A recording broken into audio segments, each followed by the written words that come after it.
guys! Welcome to my vlog! Okay. Good day. DIY. Gawan Titotatay. Ito po siya. Yan. Dalawang division siya. Malalim siya pag kukuhanin yung basura.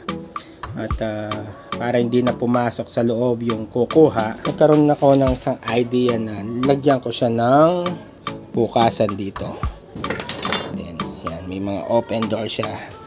Yan, so, madali na kunin nyo sa ilalim. Lagyan ko lang siya ng lock. Yan.